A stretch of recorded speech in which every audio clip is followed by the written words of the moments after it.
Muy bien, vamos a comenzar leyendo este pasaje de una manera quizá rápida para tener un contexto de lo que vamos a estar estudiando. Dice así, capítulo 2. Porque vosotros mismos sabéis, hermanos, que nuestra visita a vosotros no resultó vana. Pues habiendo antes padecido y sido ultrajados en Filipos, como sabéis, tuvimos denuedo en nuestro Dios para anunciaros el evangelio de Dios en medio de gran oposición. Porque nuestra exhortación no procedió de error, ni de impureza, ni fue por engaño, sino que según fuimos aprobados por Dios para que se nos confiase el evangelio, así hablamos. No como para agradar a los hombres, sino a Dios, que prueba nuestros corazones. Porque nunca usamos de palabras lisonjeras, como sabéis, ni encubrimos avaricia. Dios es testigo. Ni buscamos gloria de los hombres, ni de vosotros, ni de otros, aunque podríamos seros carga como apóstoles de Cristo. Antes fuimos tiernos entre vosotros, como nodrizas que cuida con ternura a sus propios hijos.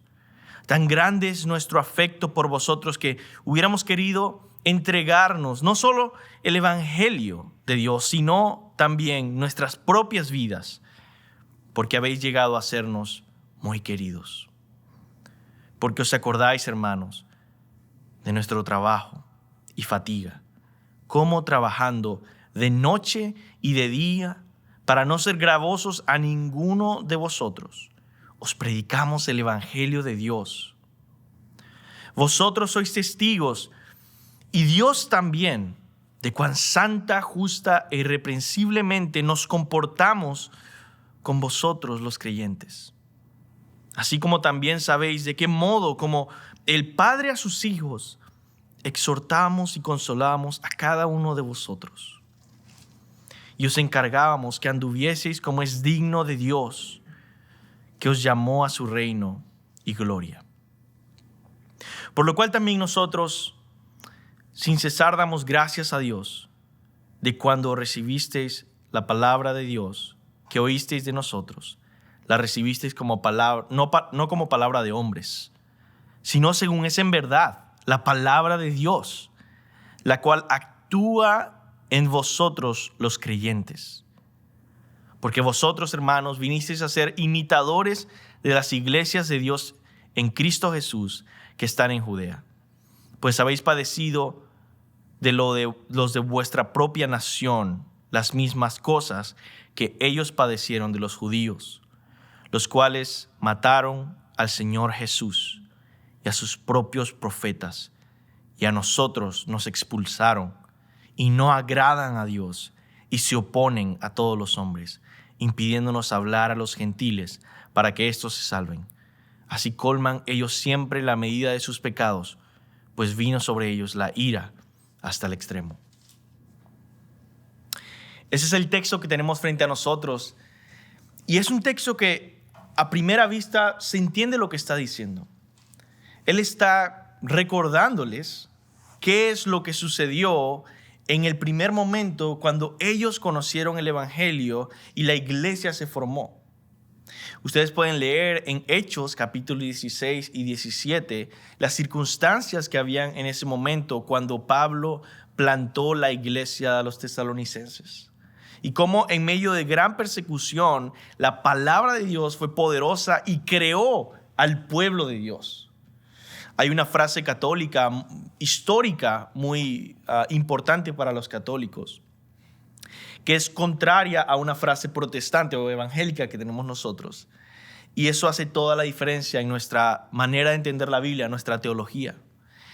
Ellos dicen, no fue la Biblia la que creó a la iglesia, sino que la iglesia fue la que creó a la Biblia. Y por lo tanto, la forma en la que ellos manejan toda la religión católica la ven como una autoridad que la iglesia misma tiene sobre la palabra. Los evangélicos, los cristianos, los protestantes, vemos las cosas al revés. Y la frase es, no, la iglesia no creó a la palabra de Dios. La palabra de Dios crea a la iglesia.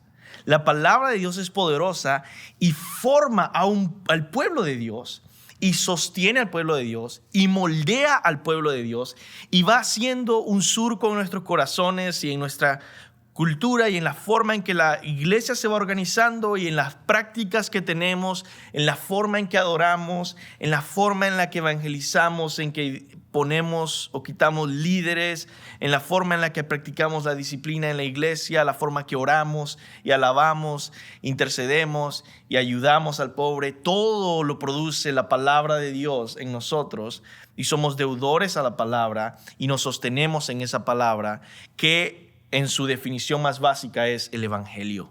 Esa es la palabra de Dios en su definición más básica, el evangelio, el mensaje de salvación. Y vemos que eso sucedió en un principio y cómo él cuenta todas estas circunstancias, pero especialmente cuenta todas sus características de cómo él hizo ese ministerio. Y menciona cómo ellos fueron valientes y cómo fueron santos y justos. Y eso suena un poco raro para nuestros oídos.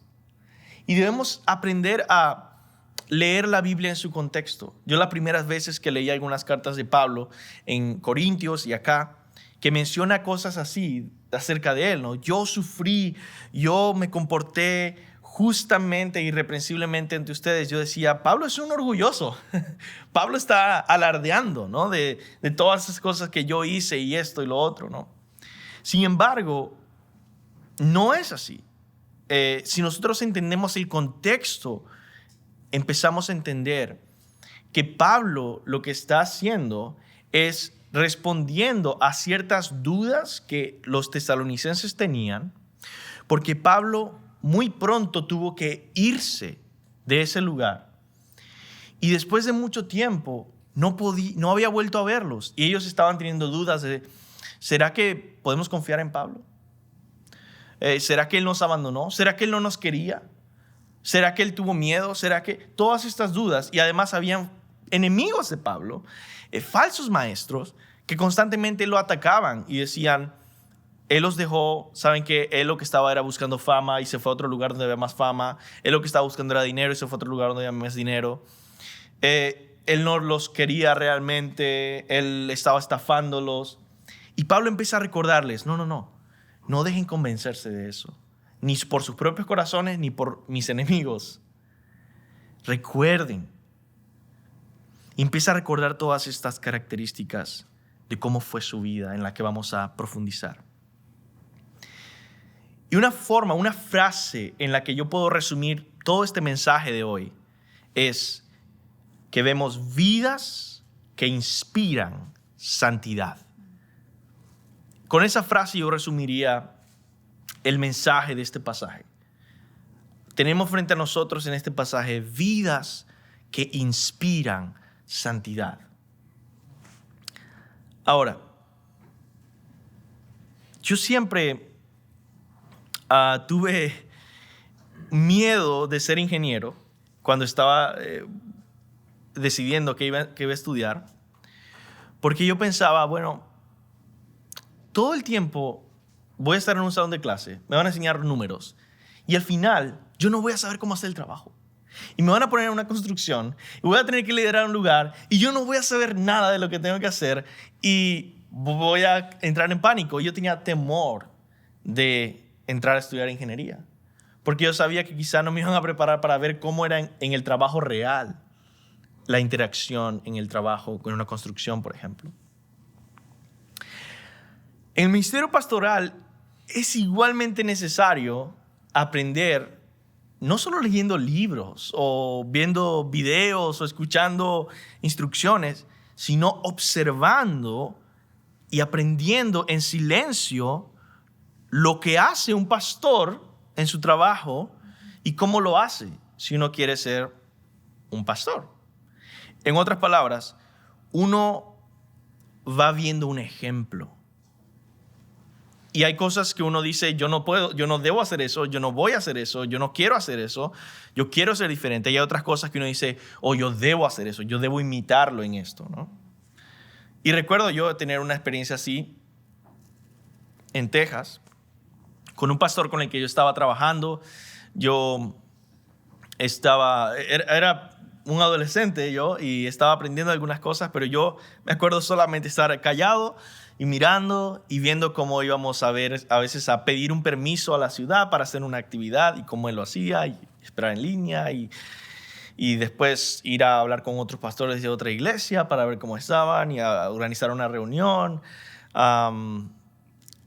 Y yo me acuerdo ver cosas que eran bien raras y yo decía, yo la verdad no quisiera hacer esto. Y otras cosas en que veía y decía, yo tengo que aprender a hacer esto y esto, y lo veo, cómo hacerlo. Aquí vemos a Pablo en su ministerio pastoral, misionero, apostólico, que nos da un ejemplo al que imitar. Ahora, nosotros todos fuimos creados como seres humanos para imitar. Es parte de lo que somos nosotros. Para los que tienen hijos, ven que es gran parte de lo que uno ve en sus hijos, es mucha imitación de ellos hacia los padres. Yo siempre le digo que yo puedo predecir cuál va a ser el equipo favorito de su hijo, el equipo favorito de fútbol de su hijo, sabiendo cuál es el equipo favorito de su padre. Porque obviamente la pasión que tenga por ese equipo se va a transmitir a ese hijo y él lo va a imitar y va a seguir y va a decir, ese es mi equipo favorito, ¿no? Muchas de las veces. Ahora, ¿qué aprendemos en este pasaje? Aprendemos un ejemplo que imitar, o varios ejemplos que imitar. Antes de comenzar con el texto, quiero justificar esta conclusión de que hay un ejemplo que imitar acá. Porque es popular hoy en día entre muchos ministerios decir que predicar que hay ejemplos para seguir en la Biblia es moralismo, es algo que uno debe evitar, que solamente debemos predicar que Jesucristo murió por nosotros. Sin embargo, luego que nosotros experimentamos la salvación de Jesucristo, está lo que se llama el señorío de Jesucristo, donde Él es nuestro Señor y nos ordena y nos guía y nos dirige y da mandamientos y da instrucciones, y nosotros no podemos limitar la palabra de Dios por prejuicios que tengamos y decir, no, yo no voy a aprender nada de acá, sino que voy a pensar solo en cómo uno es salvo por fe. Es decir, no, la palabra de Dios está aquí y está proveyendo ejemplos que imitar. Y nosotros debemos abrazar con los dos brazos abiertos todo lo que la palabra tiene para nosotros. Y son ejemplos que muchas veces nos hacen falta en estos días. Hay dos ejemplos que vamos a ver en este pasaje. Primero, versículo 1 al 12, vemos a Pablo, el ejemplo de Pablo. Y luego, del 13 al 16, vamos a ver el ejemplo de la iglesia de los tesalonicenses. Yo creo que nosotros necesitamos abrazar este llamado, esta necesidad que tenemos en nuestra época de recobrar visiones gloriosas del llamado de Dios para el ministerio pastoral y para la iglesia, para lo que debe ser la iglesia. Entonces vamos a comenzar con la primera sección, versículo 1 al 12, recobrando la visión de un pastor ejemplar. Lo que aprendemos de imitar al apóstol Pablo. Y aprendemos 5 cosas, por lo menos, y quizá tú puedes aprender muchas más si te mantienes estudiando este texto. Pero por lo menos hay 5 cosas que yo creo que también se pueden contrastar con malos ejemplos que tenemos en nuestros días. Primero, Pablo nos habla de valentía. Él es valiente en medio de las dificultades, dice versículo 1. Porque vosotros mismos sabéis, hermanos, que nuestra visita a vosotros no resultó vana, pues habiendo antes padecido y sido ultrajados en Filipos, como sabéis, tuvimos denuedo en nuestro Dios para anunciaros el evangelio de Dios en medio de gran oposición. Esa palabra denuedo en español no es muy usada, pero quiere decir valentía. Alguien que tiene denuedo es alguien que es valiente. Alguien que tiene coraje, quizá en otro sentido. Esa valentía que lo mantuvo persistente en medio de la persecución y las dificultades para anunciar el evangelio de Dios. Ahora, si ustedes ven el texto bien, lo que dice Pablo, dice, tuvimos denuedo en nuestro Dios. Todo el ejemplo que podemos ver acá no es un ejemplo que podemos seguir como si fuéramos judíos escuchando en una sinagoga un mensaje acerca de ser mejores personas. Es un mensaje que escuchamos como cristianos pertenecientes a un nuevo pacto con el Espíritu Santo, con Cristo morando en nosotros, que nos llama a tener denuedo, entonces, o valentía. Entonces, es un tipo distinto de valentía. Hay mucha valentía en el mundo que se basa en el aire, que se basa en la nada, que se basa en que, bueno, tengo mucha suerte, así que voy a aventarme, voy a arriesgarme, soy valiente. O a veces se basa en confianza propia. Yo tengo la fuerza para hacerlo, por eso yo voy a persistir. Pablo no se basa en nada de eso. Dice que tuvieron denuedo en nuestro Dios. Es una forma de vivir espiritual en la que Cristo es presente. Y eso es algo que Dios ha estado hablando mucho a mi vida. Y yo espero y oro al Señor que hable a tu vida. Que Él no está lejos. Que Él no nos dejó del todo, sino que envió a su Espíritu Santo y Él está con nosotros a través de su Espíritu cada día, en cada momento. Nos está pastoreando, nos está moldeando, nos está dirigiendo, nos está corrigiendo, instruyendo, consolando. Y caminando junto con ese Cristo resucitado que tiene toda autoridad en el cielo y en la tierra, nosotros podemos tener valentía. La verdad, yo recuerdo tener esta conversación con mi esposa antes de que fuera mi esposa. Estaba en el seminario en Texas. Y estábamos en una conferencia misionera ahí en el seminario en Texas. Y hubo una oportunidad de servir traficando Biblias en Irán, que es un país terrorista, básicamente, ¿no? Y yo me acuerdo orar, ¿no? Y pensar y decir, yo quiero intentar hacer este ministerio. Y entonces apliqué y dije, bueno, si me aceptan, yo voy, ¿no? Tengo 20 años, 19 años, pero no creo que vaya a durar mucho, pero toda la vida yo he pensado en mi vida como que pronto va a acabar. Yo no sé, siempre he tenido esa mentalidad de que probablemente no voy a vivir mucho, ¿no? Entonces yo pensaba, bueno, yo quiero servir ahí si ese es el llamado de Dios. Así que yo aplico y le dejo todo lo demás a Dios. Entonces tuve esta conversación con Emma, ¿no? Yo le decía, bueno, si me dicen que sí, pues me voy a ir y no vamos a tener nada, ninguna relación, ¿no? Me voy. Y ya, pero bueno, ok, entiendo, ¿no? No de esa manera ligera, estaba llorando, pero ella entendía, ¿no? Las razones, ¿no? Y luego no pasó, no me eligieron, no me respondieron. Y pues ahora estamos casados y estoy aquí sirviendo, ¿no? Pero el punto es, ¿qué le hace a una persona tomar una decisión así? Eso no es algo que viene de la carne. Eso no es algo que viene... Eso es algo que el mundo no conoce. Eso es simplemente algo que Dios está haciendo. Y tú piensas quizá, yo no soy así de valiente. Es que tú no tienes que ser valiente.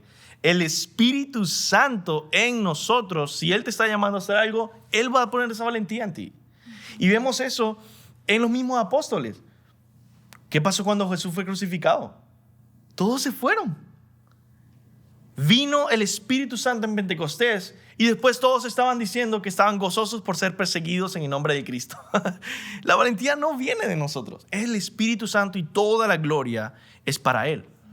Y tú dices, bueno, ¿cómo puedo yo crecer en esa valentía? Yo creo que un consejo que yo puedo dar es, despégate del amor a este mundo. Eso es lo que más nos causa temor. El decir, pero yo puedo perder esto. Sí, asume que lo vas a perder porque eso es cierto. Vinimos desnudos, ¿verdad? Y nos iremos desnudos. No llevaremos nada de este mundo. Lo segundo que vemos en Pablo es no solo valentía, sino sinceridad. Dice versículo 3 al 6, porque nuestra exhortación no procedió de error ni impureza, ni fue por engaño. Lo cual, esto es una característica de los falsos maestros y de filósofos de esa época que en la historia de la filosofía se le conocen como sofistas, como personas que producían ideas por causa de dinero, solo por producir ideas, solo para seguir en ese trabajo. Muchas veces convencían, como abogados, por así decirlo, convencían acerca de ciertos juicios, otras veces era para defender cierta idea o teoría. Ellos estaban al servicio del dinero y ellos producían ideas y discursos y convencían a las personas por dinero. Ese no era Pablo. Eso era común en ese lugar en Tesalónica, pero ese no era Pablo. Nuestra exhortación no procedió de error, ni de impureza, ni fue por engaño, sino que según fuimos aprobados por Dios para que se nos confiase el evangelio, así hablamos. En otros pasajes de la Biblia dice, Dios nos tuvo por dignos de llamarnos al ministerio del evangelio, ¿no? Y esos son cada uno de nosotros, lo cual es interesante porque el llamado a nuestras vidas no comienza con que, eres una buena persona, por eso Dios va a elegir para salvarte, ¿no? Y Dios va a elegir para ser pastor. Yo he visto que este muchachito es bien portado, que le gusta leer. Él quizá en el futuro va a llegar a ser un gran pastor. Dice, eso no tiene nada que ver. ¿Por qué? Porque quizá es aprobado por hombres en su comportamiento, en todo lo que se ve. Pero Dios ve el corazón y Dios produce el hombre aprobado que Él quiere usar. Por supuesto, no gente perfecta. Pablo, por supuesto que no era perfecto y él lo confesó diciendo, no es que yo haya llegado, ¿verdad?, a la estatura de Cristo, ¿no? Pero sin embargo, es un ministerio espiritual lo que Dios te ha llamado a hacer. En cualquier ministerio que estés sirviendo a Dios, es un ministerio espiritual. Dios, no tu hermano, no tu vecino, no el pastor, ellos no te llamaron. Fue Dios el que te llamó a servir en el ministerio en que estás. Y dice, aprobados por Dios para que se nos confiase el evangelio. Así hablamos, no como para agradar a los hombres. ¿Por qué no estaban enfocados en agradar a los hombres? Porque los hombres no le habían llamado. Otra vez, si a mí un rey me pone la tarea de ir a hacer algo y devolverme para darle un reporte, yo no me voy a desenfocar pensando en qué piensa la gente en el camino y desviarme y terminar corrompiendo quizá lo que yo estoy haciendo, porque ¿qué dice mi vecino en el camino, mi prójimo en el camino? Porque ellos no fueron los que me dieron esa tarea, ellos no son los que me van a pedir cuentas, es el rey. Así, cuando nosotros tenemos bien claro que es Dios el que nos llamó a hacer esa tarea, es Dios el que nos llamó a ofrendar, es Dios el que nos llamó a tocar un instrumento, es Dios el que nos llamó a abrir la puerta, es Dios el que nos llamó a ser discípulos. Entonces, nosotros no estamos enfocados con agradar a los hombres, con que el pastor me diga, oh, wow, bien hecho, eres excelente. Entonces, si no me lo dice, es como que, bueno, entonces voy a dejar de servir en esta área. No es el pastor el que te puso ahí, no es tu hermano el que te puso ahí, no es el líder de ese ministerio que te puso ahí, es Dios. Queremos agradar a Dios, no a los hombres. Y dice que prueba nuestros corazones, porque nunca usamos de palabras lisonjeras como sabéis, ni encubrimos avaricia. Esta palabras lisonjeras son palabras que envuelven a alguien, le dicen, wow, tú eres genial, me caes muy bien, eres lo máximo, para agradar ¿qué? Su favor. Yo quiero que esa persona me vea con favor, por eso yo lo voy a alabar en todo esto. Dice, no. Dice, como sabéis, no encubrimos avaricia tampoco. Dios es testigo. Es decir, Pablo dice, si ustedes no me creen, igual le estoy tratando de convencer, pero si ustedes no me creen, Dios termina siendo testigo. Ni buscamos gloria de los hombres, ni de vosotros, ni de otros, aunque podríamos seros cargas como apóstoles de Cristo. Es decir, él comienza aquí a dirigirse hacia otro pensamiento que es la ternura que vamos a ver próximo. Él dice, yo podría haberme comportado con la autoridad de un apóstol.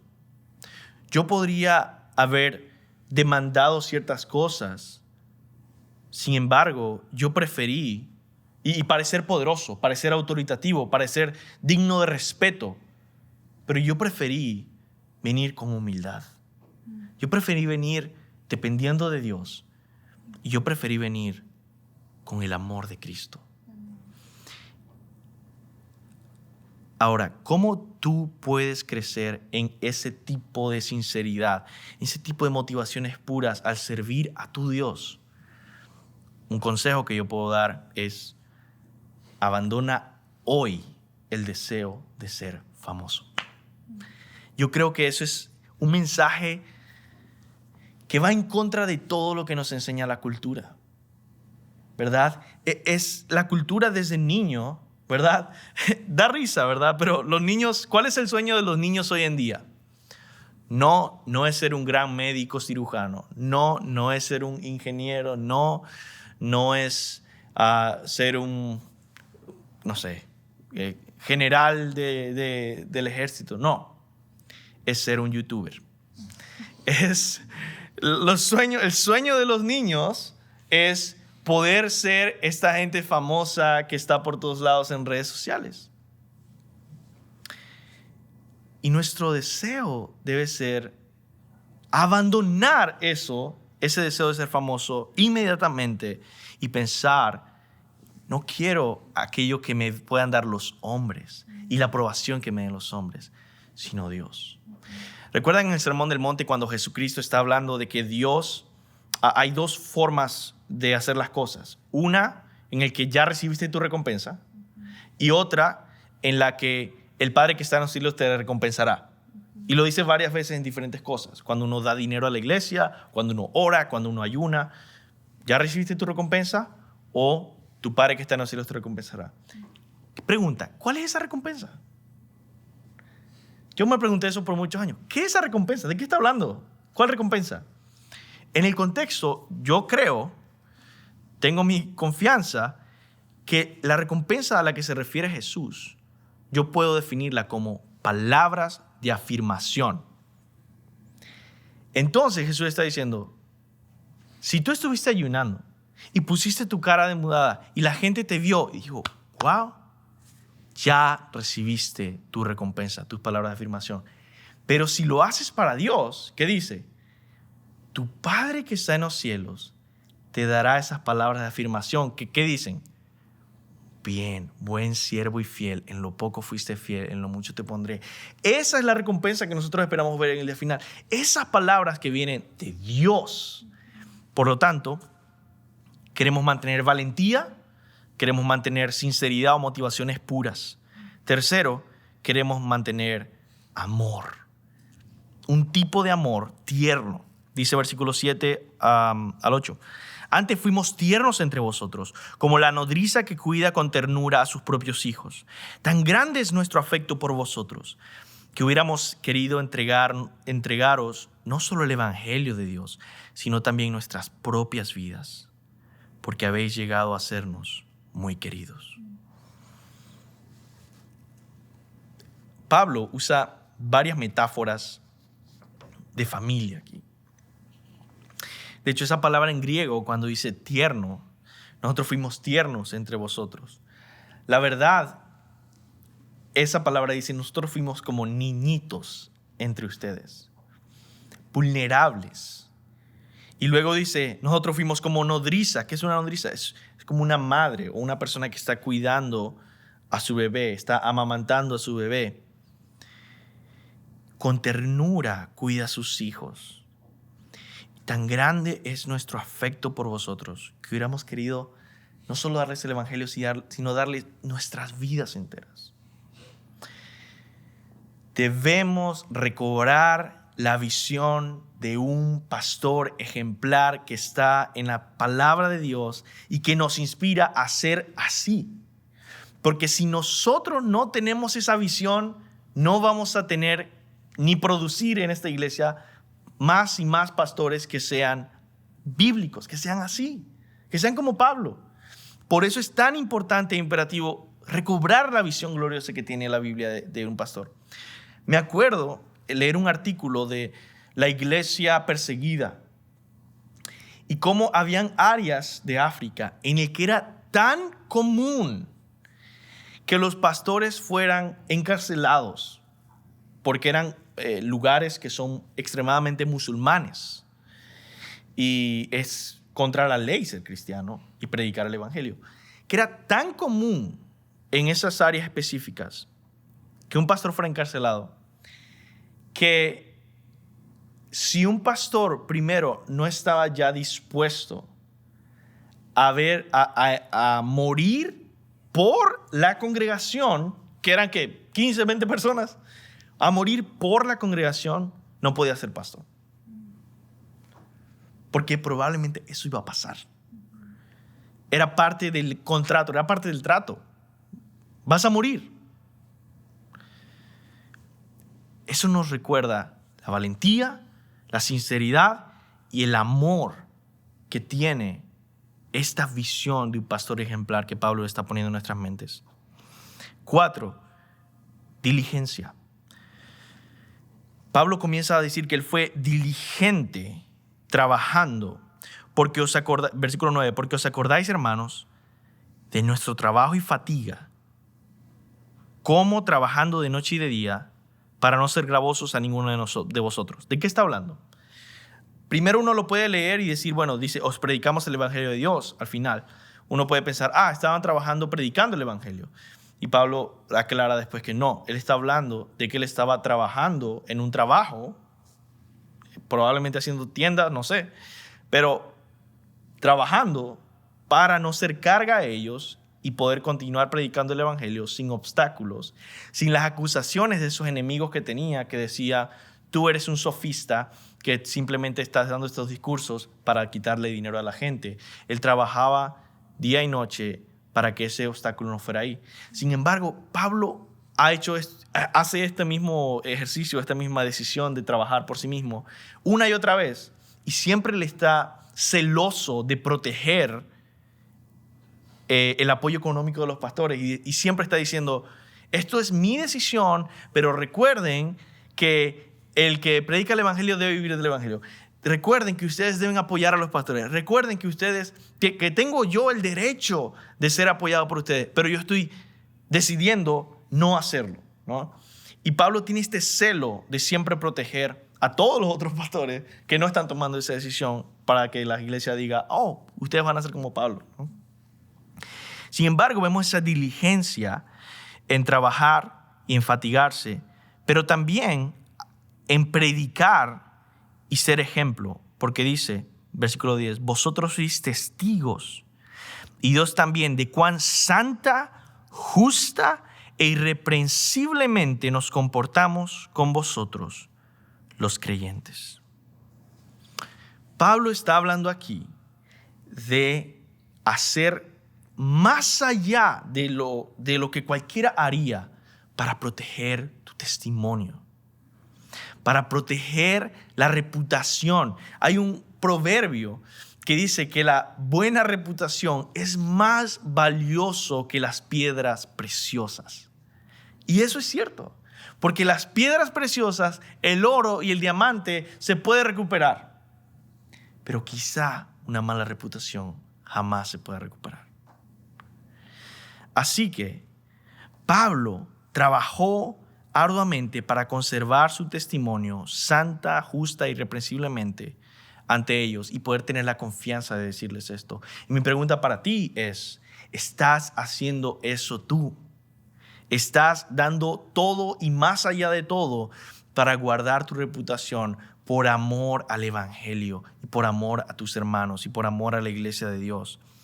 Yo creo que un consejo que puedo darte para seguir creciendo en esa tarea es rinde cuentas. Y segundo, ten reglas personales para comportarte, ¿no? Aquí en Highview, gracias a Dios, tenemos estas reglas para los pastores en el que está totalmente prohibido que yo esté con una mujer que no sea mi esposa a solas en ningún lugar. En un carro, prohibido.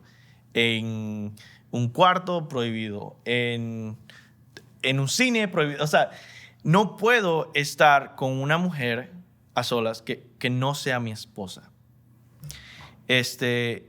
Hay muchas otras reglas, pero esas reglas son tan valiosas para abrazar, amar y obedecer, porque sabemos que protegen el testimonio. Y yo quiero siempre que toda la iglesia sepa eso, porque eso fortalece la confianza que la iglesia tiene en la santidad de los pastores. Y rinde cuentas a personas y abre tu vida para que personas constantemente tengan la libertad de hablar a tu vida, ¿verdad? Yo he tratado de mucha parte de mi vida cristiana ser lo más corregible posible, invitar a la corrección, y a veces esa corrección me ha hecho llorar y a veces esa corrección me ha hecho sonreír, y no importa, en todas las veces me ha hecho bien. En quinto lugar, Pablo está exhortando con la verdad de Dios. Dice, así como también sabéis que de qué modo, como el Padre a sus hijos, exhortábamos y consolábamos a cada uno de vosotros y os encargábamos que anduvieseis como es digno de Dios, que os llamó a su reino y gloria. Está hablando de exhortar, de consolar y de proclamar un mensaje, dice, de que ellos, los creyentes, anduviesen o viviesen como es digno de Dios, que os llamó a su reino y gloria. Que pueda la gente ver, estas personas pertenecen a un reino santo, puro, glorioso, donde el pecado es aborrecido, donde Cristo murió en la cruz en contra del pecado. Y por eso viven vidas que se parecen a ese reino y que buscan esa gloria y que aborrecen este mundo. ¿Cómo crecer en este tipo de ejemplo que Pablo nos da, de exhortar, de consolar, de proclamar? Que las palabras de Jesucristo habiten en ti, que tú memorices la palabra, que tú leas la palabra diariamente, que tú tengas una disciplina y la desarrolles de leer la Biblia y de leer la Biblia de una manera que tú puedas ponerla en práctica. Tengo un ministerio centrado en la palabra de Dios. Ahora, hemos terminado de ver esta sección de versículos 1 al 12 y vemos todos estos ejemplos, esta imagen gloriosa que Pablo nos pone de cómo es vivir ejemplarmente. Ahora imagina que tú morirías la próxima semana. ¿Acaso no vivirías esos últimos días tratando de seguir este ejemplo en el poder del Espíritu Santo y con la confianza del Nuevo Testamento en la cruz? ¿Acaso no buscarías vivir esos últimos días con valentía, como Pablo, con sinceridad en tus motivaciones, con amor tierno, mostrándole a tus hermanos ese amor, con diligencia en todo lo que haces, con santidad y predicando la verdad, exhortando y consolando sin que nada te detenga? Yo creo que trataríamos de usar cada momento. Nosotros debemos vivir a la luz de la eternidad, sabiendo que esta vida va a pasar pronto. Estuve leyendo esta semana pasada. Yo soy muy lento leyendo. Y yo me alegro tanto cuando yo puedo terminar algún libro. Muy pocos libros los he terminado, como que la última página, ¿no? Y pude comenzar y terminar un libro de un autor cristiano que es muy famoso, que se llama Eric Metaxas, que escribe muchas biografías, historia. Y él está hablando de Estados Unidos, el libro. Y Metaxas estaba hablando en una parte de la necesidad de héroes en la memoria y visión de una nación. Y de cómo la época en la que comenzó Estados Unidos, que se veía como una luz ante todas las naciones, que era la única nación en todo el mundo que era con un gobierno en el que la gente estaba gobernando, por así decirlo, y no un rey o tirano o dictador. Cómo esos ejemplos que toda la gente tenía en su mente de héroes era lo que los mantuvo en esa armonía que pudieron lograr, la democracia que pudieron lograr. Y él empezó a dar un ejemplo de cuán diferentes en nuestros días, que está en contra de toda idea de algún héroe, ¿no? De algún héroe real, y más bien hablan de héroes ficticios, ¿no? Los Avengers y todas las cosas que no existen y que no tienen, en su heroísmo no tienen virtudes. Tienen fuerza, pero no tienen virtudes como Pablo. Valentía, sinceridad, amor, perseverancia, nada de eso. Y él habla del ejemplo de William Wilberforce. Tú tienes que conocer a tu hermano William Wilberforce. William Wilberforce fue encargado de abolir la esclavitud, ¿no? La razón por la que hoy vivimos en un mundo que odia la esclavitud es porque Dios usó a William Wilberforce, que se convirtió a través del ministerio de John Newton, el pastor que escribió Amazing Grace, ¿cómo se dice? No sé. Sublime Gracia, el himno Sublime Gracia. Y William Wilberforce comenzó a trabajar tan arduamente, a orar. Él tenía sus disciplinas espirituales, hacía devocionales familiares, oraba, predicaba el evangelio y escribía himnos y trabajaba diligentemente para cambiar la cultura en la que vivía, para luego poder legislar la abolición de la esclavitud. Y él lo logró. Dios lo usó y cambió toda la cultura de su época en una cultura donde nadie pensaba que era bueno ayudar al pobre. Era como que, no, pues que ellos ayuden a sí mismos. Yo no tengo ninguna responsabilidad. Cambió toda la cultura él para decir, wow, es lo nuevo cool ayudar a los pobres. Y por eso hasta el día de hoy sigue siendo cool ayudar a los pobres y poner en Facebook, wow, aquí estoy ayudando a los pobres o lo que sea en la sociedad y en la cultura. Porque hubo un cambio en esa cultura que vino por el ejemplo y el trabajo de William Wilberforce. Y es interesante que él vivía en Inglaterra y antes de que él hiciera eso, que Dios lo usara en este ministerio que le costó tanto trabajo, Gran Bretaña o Inglaterra era una de las sociedades más inmorales del mundo. Y luego pasó a llegar a una época de las más conocidas por ser medio legalistas, ¿no? Que es la época victoriana. Y Dios usó a William Wilberforce para cambiar eso, en el sentido de pasar de un énfasis en la inmoralidad, en el desenfreno, en el libertinaje sexual, a un énfasis en la pureza, en el recato, en la prudencia, en la modestia y en la generosidad y la bondad. El punto es, tu ejemplo, tu testimonio, tu influencia realmente puede lograr grandes cosas y ya lo está haciendo. Y nosotros no lo queremos creer, pero tú ya estás influenciando mucha gente por tu ejemplo. Tú ya estás influenciando a mucha gente por la forma en la que eres y lo que dices y lo que haces y las decisiones que tomas. Yo quiero compartir este poema acerca de los misioneros, que nos haga recobrar un poco la visión gloriosa de lo que era el llamado de Dios a ser este tipo de siervo de Dios. Dice, en tierras lejanas, en lenguas foráneas, son siempre extranjeros sin importar su estancia. Nadie los conoce, aman ser sirvientes. Su preocupación primera, ver que el evangelio se extiende.